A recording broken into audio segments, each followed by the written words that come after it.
जय हिंद दोस्तों, स्वागत है आप सभी का आपके अपने यूट्यूब चैनल पर। दोस्तों देखिए, क्लास 10th वालों के लिए वेरी इंपॉर्टेंट वीडियो आ चुकी है। दोस्तों देखिए, जो बच्चे क्लास 10th में पढ़ते हैं उनके लिए वेरी इंपॉर्टेंट वीडियो है। दोस्तों देखिए, सामाजिक विज्ञान का है। देखिए, भूगोल से हमारा है संसाधन एवं विकास। संसाधन एवं विकास के बारे में आप लोगों को आज हम पढ़ाएंगे। देखिए, संसाधन एवं विकास, इसमें जितने भी इंपॉर्टेंट क्वेश्चन है आप लोगों को सभी के सभी क्वेश्चन बता दिए जाएंगे जो बोर्ड एग्जाम में हर साल आते हैं। आप लोगों को इतना ही क्वेश्चन तैयार कर लेना है और आप लोगों को इसके अंदर ही आप लोगों को पूछा जाएगा। संसाधन एवं विकास यानी कि पहला चैप्टर है हमारा। देखिए, पहला पार्ट का हमारा है संसाधन एवं विकास। तो आज हम पढ़ेंगे। देखिए, चलिए शुरू करते हैं। शुरू करने से पहले हम आप लोगों को बता दें, अगर आप लोग चैनल में नए हैं तो चैनल को प्लीज़ सब्सक्राइब कर दीजिए और अपने दोस्तों के पास वीडियो को शेयर कर दीजिए। तो चलिए शुरू करते हैं। देखिए, पहला क्वेश्चन हमारा क्या है। देखिए, पहला क्वेश्चन हमारा, देखिए, लैटराइट मिट्टी का रंग होता है। लैटराइट मिट्टी जो होती है उसका रंग कैसा होता है? लाल होता है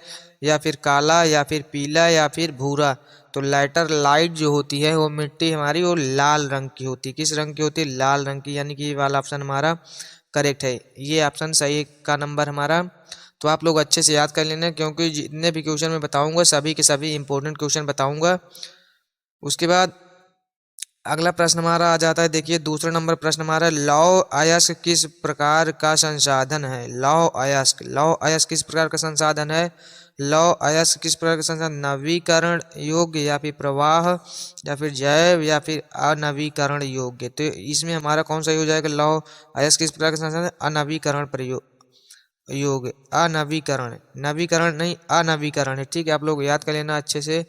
तो ये हो जाएगा हमारा। देखिए, उसके बाद देखिए अगला हमारा आ जाता है 3 नंबर प्रश्न हमारा आ जाता है। देखिए यहाँ पे,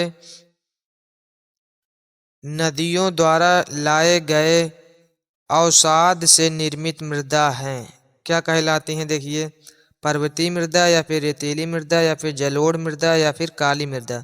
तो नदियों द्वारा जो लाए गए हैं उनको हम क्या कहेंगे? जलोढ़ मृदा। तो ये वाला ऑप्शन हमारा सही हो जाएगा। देखिए, जलोढ़ मृदा कहलाएंगे। उसके बाद देखिए अगला आ जाता है 4 नंबर प्रश्न हमारा, क्या कहता है? देखिए, पंजाब में भूमि निम्नीकरण का मुख्य कारण है। पंजाब में भूमि निम्नीकरण का मुख्य कारण क्या है? खनन क्रिया या फिर वनोन्मूलन या फिर अत्यधिक सिंचाई या फिर अति पशुचारण? तो क्या हो जाएगा? इसका कारण क्या था, क्या है निम्नीकरण? उसका अत्यधिक सिंचाई। अत्यधिक सिंचाई है तो हमारा ये वाला ऑप्शन करेक्ट हो जाएगा। देखिए, अत्यधिक सिंचाई। उसके बाद अगला क्वेश्चन आ जाता है। देखिए, 5 नंबर क्वेश्चन हमारा है। देखिए, किस प्रांत में सीढ़ीदार खेती की जाती है? किस प्रांत में? किस प्रांत में यानी कि किस राज्य में सीढ़ीदार खेती की जाती है? पंजाब में किया जाता है या फिर उत्तराखंड में या फिर हरियाणा में या फिर उत्तर प्रदेश में? तो कहाँ पे किया जाता है?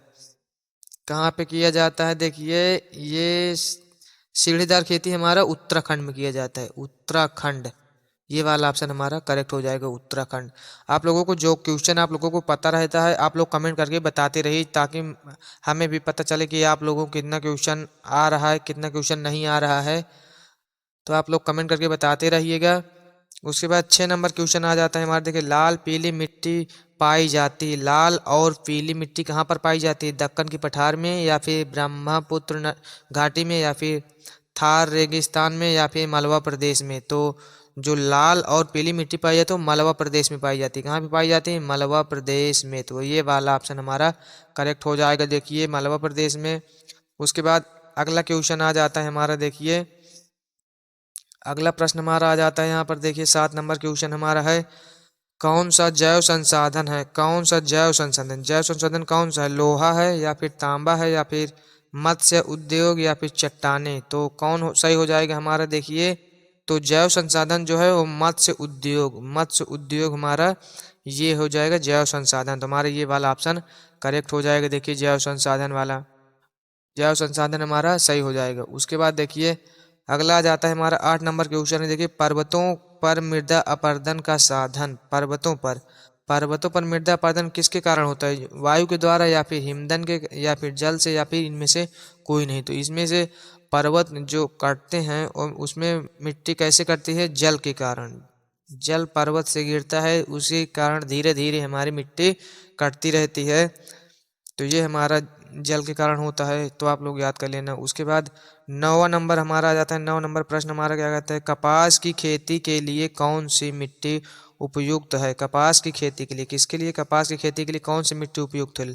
लाल मिट्टी या फिर काली मिट्टी या फिर जलोढ़ मिट्टी या फिर लैटराइट मिट्टी। तो कौन सा हो जाएगा, जो कपास हमारा होता है वो काली मिट्टी में होता है, तो काली मिट्टी हमारा यहाँ पे सही हो जाएगा। देखिए उसके बाद अगला प्रश्न आ जाता है 10 नंबर क्वेश्चन हमारा। देखिए किस राज्य में लाल मिट्टी पाई जाती है। किस राज्य में लाल मिट्टी पाई जाती है, गुजरात में या फिर उड़ीसा में या फिर पंजाब में या फिर उत्तर प्रदेश में। तो किस राज्य में पाई जाती है लाल मिट्टी, तो ये हमारी पाई जाती है उत्तर प्रदेश में। उत्तर प्रदेश वाला ऑप्शन हमारा करेक्ट हो जाएगा। देखिए उसके बाद आ जाता है हमारा, देखिए अगला क्वेश्चन हमारा लघु उत्तरीय प्रश्न। लघु उत्तरीय प्रश्न आप लोगों को देखिए, ये लघु उत्तरीय प्रश्न में आप लोगों को 150 शब्दों में 80 शब्दों में लिखने के आता है। कितने शब्दों में, लघु उत्तरीय हमारा आएगा 80 शब्दों में लिखने के लिए क्वेश्चन आएगा। और कितने अंक देकर जाएगा, ये 4 अंक मिलेगा इसमें। आप लोगों को 4 अंक मिलेगा। आप लोगों को तैयार कर लेना है। 4-5 क्वेश्चन अति लघु उत्तरीय के हैं और 2-3 क्वेश्चन दीर्घ को मिलेंगे देखने के लिए। तो आप लोग इतना तैयार कर लेंगे। दीर्घ के क्वेश्चन जो आते हैं वो 6 अंक के आते हैं, ठीक है ना, और लघु उत्तरीय के 4 अंक के आते हैं। तो आप लोगों को देख लेना है। जैसे कि देखिए पहला क्वेश्चन हमारा क्या है, देखिए यहाँ पे पहला क्वेश्चन है हमारा, देखिए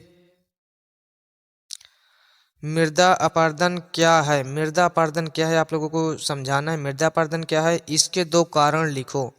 मृदा अपरदन क्या है इसको लिख देना है आप लोगों को, और इनके 2 कारण लिखना है। ये क्यों होते हैं, कैसे होते हैं, इनका कारण लिखना है। दूसरा प्रश्न हमारा है, देखिए संसाधन संरक्षण से आप क्या समझते हैं। संसाधन संरक्षण से आप क्या समझते हैं, यह क्यों आवश्यक है। ये आप लोगों को बताएं, संसाधन संरक्षण से आप लोगों को क्या समझते हैं और ये हमें आवश्यक क्यों है, इसके बारे में आप लोगों को लिख देना है। उसके बाद तीसरा प्रश्न हमारा देखिए आ जाता है, काली मृदा का निर्माण और उसकी विशेषता लिखो। काली मृदा का निर्माण कैसे होता है और उसकी विशेषता आप लोगों को यहाँ पे बताना है। देखिए उसके बाद चौथा प्रश्न हमारा आ जाता है, जैव तथा अजैव संसाधन क्या होते हैं। जैव और अजैव संसाधन क्या होते हैं आप लोगों को, इसके बारे में आप लोगों को बताना है। पांचवा प्रश्न हमारा आ जाता है, देखिए भू संरक्षण के कोई 3 उपाय लिखिए। भू संरक्षण के आप लोगों को 3 उपाय लिखना है, तो आप लोगों को लिख देना है 3 उपाय। उसके बाद देखिए अगला प्रश्न हमारा आ जाता है यहाँ पर, देखिए दीर्घ उत्तरीय प्रश्न। दीर्घ उत्तरीय प्रश्न आप लोगों को देखने को मिलेगा और ये हमारा 6 अंक का आता है। कितने अंक का, 6 अंक का आता है हमारा। 6 अंक का दीर्घ उत्तरीय प्रश्न आएगा और इसको 150 शब्दों में लिखना होगा। 150 शब्दों से लेकर 180 शब्दों तक आप लोगों को लिखना होगा, तब जाकर आप लोगों को 6 अंक मिलेंगे। तो जैसे कि इंपॉर्टेंट कौन कौन क्वेश्चन, देखिए 3 इंपॉर्टेंट क्वेश्चन है आप लोगों को तैयार कर लेना है। जैसे कि देखिए पहला क्वेश्चन हमारा है, देखिए भारत में पाई जाने वाली विभिन्न मृदाओं का उल्लेख कीजिए। भारत में कितने प्रकार की मिट्टी पाई जाती है। मृदा मतलब मिट्टी, तो कितनी प्रकार की मृदाएं पाई जाती हैं आप लोगों को विस्तार से उल्लेख करना है। यहाँ पे उल्लेख के पर विस्तार से टिप्पणी भी करने के लिए पूछ सकता है कि विस्तार से टिप्पणी करिए।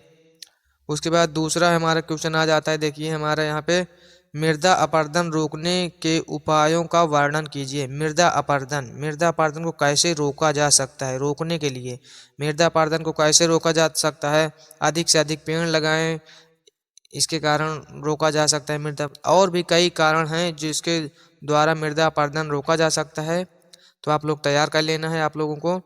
वेरी इंपॉर्टेंट क्वेश्चन है। उसके बाद तीसरा प्रश्न हमारा आ जाता है, प्राकृतिक संसाधन क्या है। प्राकृतिक संसाधन के बारे में पूछा है। प्राकृतिक संसाधन क्या है, इनके संरक्षण की आवश्यकता क्यों है। इनके मतलब संरक्षण की आवश्यकता हमें क्यों पड़ती है प्राकृतिक संसाधन की। तो आप लोगों को तैयार कर लेना है सभी के सभी क्वेश्चन। और हाँ, आप लोगों को सभी के सभी क्वेश्चन को तैयार कर लेना है। मैं इसके बाद देखिए आप लोगों को सभी के सभी चैप्टर क्लोज करवाने के बाद मैं आप लोगों को बता दूं कि मॉडल पेपर सॉल्व कराया जाएगा, तो आप लोग तैयारी करते रहना। और मॉडल पेपर भी सॉल्व कराया जाएगा सभी सेटों का, ठीक है ना। जैसे हिंदी का हो गया, सामाजिक का हो गया, साइंस का हो गया, मतलब सभी सेट के मतलब पेपर सॉल्व कराए जाएंगे। तो जय हिंद, मिलते हैं फिर किसी नेक्स्ट वीडियो में। जय हिंद, जय भारत।